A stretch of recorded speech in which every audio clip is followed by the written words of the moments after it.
Hello बच्चों, इस video में आप सभी का स्वागत है। इस वीडियो में क्लास 9th मैथ का क्वेश्चन जो है यहाँ पे प्रश्नावली 1.1 का हल करेंगे। यहाँ पे जो आपका प्रश्नावली 1.1 का क्वेश्चन है, इसी को जो है कि हम लोग सभी क्वेश्चन को हल करेंगे। तो चलिए बिना देरी के यहाँ पे 1 नंबर क्वेश्चन को पढ़ते हैं और हल करते हैं। एक एक करके जो है कि इसी वीडियो में सभी क्वेश्चन को हम लोग हल करेंगे। तो चलिए यहाँ पे देखते हैं। 1 नंबर क्वेश्चन है, क्या शून्य एक परिमेय संख्या है? क्या इसे आप P/Q के रूप में लिख सकते हैं, जहाँ Q और P और Q पूर्णांक है और Q बराबर 0 नहीं है। तो आपको बताना है कि क्या 0 को परिमेय संख्या आप बता सकते हैं या 0 को P/Q के रूप में लिख सकते हैं। तो यहाँ पे आपका क्वेश्चन नंबर कितना है? 1 है। यहाँ पे आपको लिखना है हल। उसके बाद आपको क्या करना है? आपको लिखना है कि जो है 0 को P/Q के रूप में लिखा जा सकता है, ठीक है। इतना आपको लिख देना है। देन उसके बाद आपको क्या करना, आपको मालूम होना चाहिए कि P/Q क्या होता है। यानी जो P/Q होता है ना, एक परिमेय संख्या का रूप होता है। किसका रूप होता है? परिमेय संख्या। तो परिमेय संख्या को जब भी लिखना होता है तो उसको P/Q के रूप में लिखा जाता है, ठीक है ना। तो अगर आपसे कोई पूछ दे, 1 नंबर में आपका क्वेश्चन आता है कि बताइए कि 0 क्या है, तो 0 एक परिमेय संख्या है। अगर हम 0 को लिखना चाहेंगे यहाँ पे 0/1, 0/2, 0/3, मतलब इस तरह जो है कि इसको हम 0 को जो है कि हम P/Q के रूप में लिख सकते हैं। बस आपको इसी तरह इसको ध्यान से समझना है और इसको लिखना है। अब चलिए 2 नंबर क्वेश्चन देखते हैं। यहाँ पे आपका 2 नंबर क्वेश्चन है, 3 और 4 के बीच में 6 परिमेय संख्या ज्ञात कीजिए। तो चलिए इसको भी हल करते हैं। यहाँ पे आपका क्वेश्चन नंबर 2 है, 3 और 4 के बीच, इसमें जो है कि 6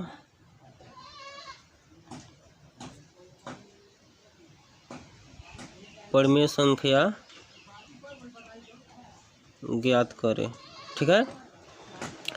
आपको यदि परिमेय संख्या निकालना हो तो ये जो है कि बहुत बिल्कुल आसान तरीका है। आपको क्या करना है, ये जो है ना, इसको हम मान लेंगे A। इसको क्या मान लेंगे? A। इसको क्या मान लेंगे? B। यानी A बराबर 3 और B क्या मान लेंगे? इसको 4 को क्या मान लेंगे? B मान लेंगे, ठीक है। उसके बाद यहाँ पे आपको क्या करना है, आपको ध्यान रखना है कि आपको कितना संख्या निकालना है। तो इसमें बोला है 6 संख्या निकालने के लिए। जितना संख्या बोलेगा ना उसमें 1 प्लस कर देंगे। क्या कर देंगे? 1 प्लस कर देंगे। तो क्या हो जाएगा, जैसे मान लीजिए कि 6 बोला है तो इसमें 1 जोड़ दिए तो 7 हो गया।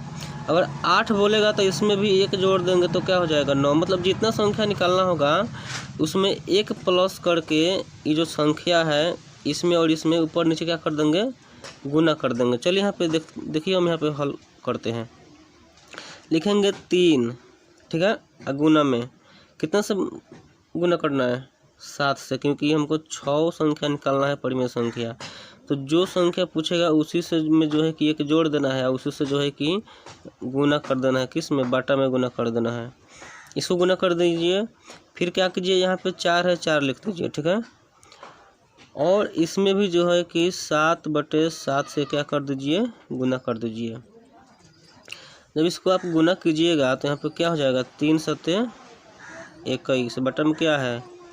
7 बराबर 4 सत्ते 28, बटा में क्या हो जाएगा? 7। आप यहाँ पे ध्यान से देखिए, 21 के बाद क्या आएगा? 22, 23, 24, 25। तो यहाँ पे आपको क्या करना है, लिख देना है 21 के बाद क्या आएगा? 22। यहाँ पे लिखना है 22/7। उसके बाद आएगा 23/, यहाँ पे आ जाएगा 23/7,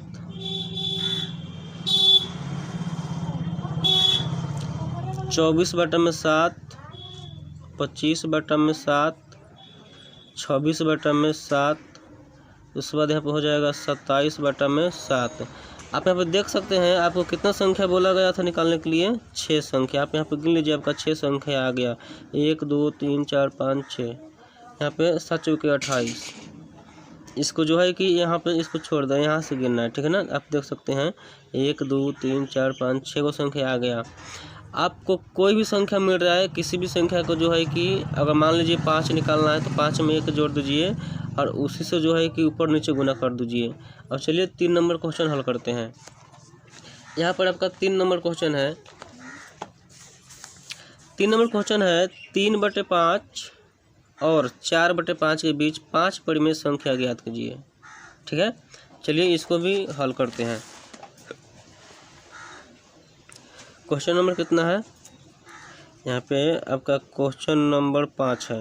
क्वेश्चन में क्या कर रहा है, बोला है 3/5 और 4/5 के जो बीच है ना 5 परिमेय संख्या निकालना है। कितना निकालना है, 5 परिमेय संख्या ज्ञात करना है। तो जिस तरह अभी बताए हैं उसी तरह इसको भी क्या करना है, हल करना है। आपको ध्यान से देखना है कि कितना संख्या निकालना है। तो 5 संख्या निकालना है। आपको क्या करना है कि 5 में 1 प्लस कर देना। इसको जब जोड़ देंगे तो कितना हो जाएगा, 6 हो जाएगा। इसी 6 से जो है कि ये दोनों में ऊपर नीचे क्या कर देना है, गुना कर देना है। तो चलिए यहाँ पे इसको गुना करते हैं। यहाँ पे लिखेंगे हल, उसके बाद यहाँ पे लिख लेंगे 3/5 बराबर 4/5। अब इसमें कितना से गुना करना है, 6 से, क्योंकि 5 हमको परिमेय संख्या निकालना है। अगर 6 निकालना होता तो ये को बढ़ा देते, 7 से गुना करते। 10 निकालना होता तो उसमें 1 जोड़ देते तो 11 से इसमें गुना करते। इसमें कितना से गुना करना है, उतना ही से 6/6 से। इसमें भी उतने से गुना करना है, 6/6 से। इसको गुना कीजिए, 3 छक हो जाएगा 18 बटा में 5 छक 30 बराबर, यहाँ पे हो जाएगा 4 छक 24 बटा में हो जाएगा 5 छक 30। और इसके बीच में जो संख्या है उसको क्या कीजिए, लिख लीजिए। यहाँ पे 18 है, ठीक है। तो 18 के बाद क्या आएगा, यहाँ पे 18 के बाद आ जाएगा 19 बटा में 30 है तो 30 से लिख लीजिए। 19 के बाद हो जाएगा 20 बटा में कितना है, 30, उसको लिख लीजिए। 20 के बाद आएगा 21 बटा में 30 हो जाएगा 22 बटा में 30, उसके बाद हो जाएगा 23 बटा में 30, ठीक है। और उसके बाद क्या आएगा 24। तो आप देख सकते हैं 18 और 24 के बीच इतना आपको बोला गया था 5 संख्या निकालने के लिए। अब 5 संख्या आ गया है, 1 2 3 4 5, ठीक है। अब चलिए अगले क्वेश्चन देखते हैं। यहाँ पे आपका 4 नंबर यहाँ पे क्वेश्चन है। 4 नंबर में बोला है नीचे दी गए कथन सत्य है या असत्य, कारण के साथ अपने उत्तर दीजिए, ठीक है।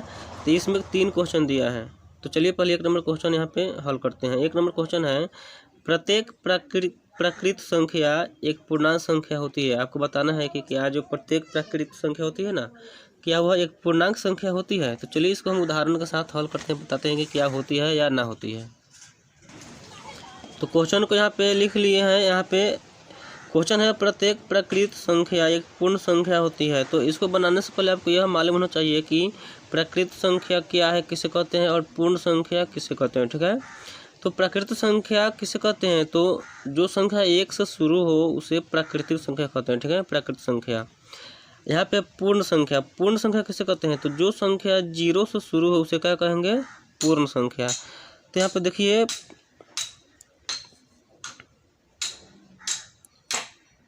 प्राकृत संख्या, ठीक है। प्राकृत संख्या क्या है, 1 2 3 4, मतलब जो संख्या 1 से शुरू होता है ना उसे बोलते हैं प्राकृत संख्या। और यहाँ पे पूर्ण संख्या जो संख्या 0 से शुरू होता है उसे क्या कहेंगे, पूर्ण संख्या। 0 1 2 3 4 5 डॉट डॉट इस तरह, मतलब जो है कि आपका संख्या आगे में बढ़ते रहेगा। तो क्वेश्चन आप ध्यान से देखिए, बोला है कि क्या प्रत्येक प्राकृत संख्या एक पूर्ण संख्या होती है। तो ये आपका जो है कि प्रत्येक क्या है, प्राकृतिक संख्या है, ठीक है। ये आपका पूर्ण संख्या है। तो यहाँ पर देख सकते हैं जो ये संख्या है ना 1 2 3, मतलब यहाँ से यहाँ पर भी 1 से शुरू हो रहा है आपका पूर्ण संख्या, ठीक है ना। यहाँ आपका पूर्ण 0 से शुरू हो रहा है, लेकिन यहाँ पर आप देख सकते हैं कि यहाँ ये संख्या जितने भी है प्राकृतिक संख्या है, ठीक है ना। तो यहाँ पे लिख सकते हैं कि आंसर में हाँ, क्या लिख सकते हैं आंसर में हाँ, ये जो प्रत्येक प्राकृतिक संख्या जो होती है ना एक पूर्ण संख्या होती है। तो आंसर में क्या लिख देंगे हाँ, इस तरह उदाहरण देकर। अब चलिए दूसरा क्वेश्चन यहाँ पे देखते हैं। दूसरा क्वेश्चन है प्रत्येक पूर्णांक एक पूर्ण संख्या होती है। तो पूर्णांक संख्या किसे कहते हैं? पूर्णांक संख्या उसे कहते हैं जिसमें धनात्मक और ऋणात्मक दोनों सम्मिलित हो, उसे क्या कहेंगे पूर्णांक संख्या। अब पूर्ण संख्या तो आपको मालूम ही है, जो संख्या 0 से शुरू हो उसे क्या कहेंगे पूर्ण संख्या। तो यहाँ पर उदाहरण यहाँ पर लिख लीजिए, क्या है, ये है आपका पूर्णांक संख्या, ठीक है। और नीचे है आपका पूर्ण संख्या। पूर्णांक संख्या जो होता है इसमें दाहिने वाला जो संख्या होता है प्लस में होता है, और बाएं वाला जो संख्या होता है माइनस में होता है। तो यहाँ पे आप ध्यान से देखिए, इसमें ऋणात्मक और धनात्मक दोनों सम्मिलित है, लेकिन जो पूर्ण होता है ना 0 से शुरू होता है, 0 1 2 3 4, मतलब इस तरह जो है कि अनंत तक जाते रहेगा। तो इसमें क्या बोला है, प्रत्येक पूर्णांक एक पूर्ण संख्या होती है। इसमें देखिए जो है कि प्रत्येक पूर्णांक क्या पूर्ण संख्या है? जो संख्या इसमें है वो संख्या क्या सभी संख्या इसमें है? नहीं है। इसलिए हम कहेंगे कि नहीं, जो प्रत्येक पूर्णांक होती है वो एक पूर्ण संख्या नहीं होती है, ठीक है। इसमें हो जाएगा आंसर में नहीं। उसके बाद यहाँ पे आपका अगला क्वेश्चन है 3 नंबर है। इसमें बोल रहा है प्रत्येक परिमेय संख्या एक पूर्ण संख्या होती है। तो आपको मालूम होना चाहिए कि परिमेय संख्या किससे कहते हैं। जिस संख्या को P/Q के रूप में लिखा जा सके उसे क्या कहेंगे परिमेय संख्या। यानी परिमेय संख्या का यहाँ पे आप उदाहरण दीजिएगा तो हो जाएगा आपका 1/2 हो जाएगा, 5/2 हो जाएगा, 0 हो जाएगा, 1 हो जाएगा, 2, मतलब कोई भी संख्या हो जाएगा, ठीक है। यहाँ पे रूट में 16 हो जाएगा, इसका जब वर्गमूल निकालेंगे तो 4 हो जाएगा ना। तो ये सब जितने भी सारे हैं परिमेय संख्या है। और यहाँ पे आपका जो देखा जाए पूर्ण संख्या जो है यहाँ पे 0 है, 1 है, 2 है, 3 है, मतलब इस तरह आगे में जाते रहेगा। तो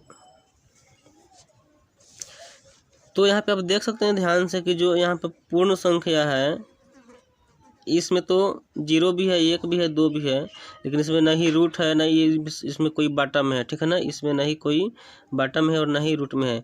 पूर्ण संख्या पूरा सिंपल होता है, 0 से 1 2 3 4 5 अनंत तक रहेगा। लेकिन पूर्ण में अगर बॉटम में आ गया या रूट में आ गया तो पूर्ण संख्या नहीं कहलाता है। तो इसमें भी हो जाएगा असत्य, क्या हो जाएगा। तो इसमें भी हम लिखेंगे नहीं। यह जो क्वेश्चन है प्रत्येक परिमेय संख्या एक पूर्ण संख्या नहीं होता है। तो 1.1 में जितने भी क्वेश्चन था सब बना चुके एक ही वीडियो में। अगर आपको समझ में आया होगा तो चैनल को सब्सक्राइब कीजिएगा और अपने दोस्तों के साथ शेयर कीजिएगा। Thank you.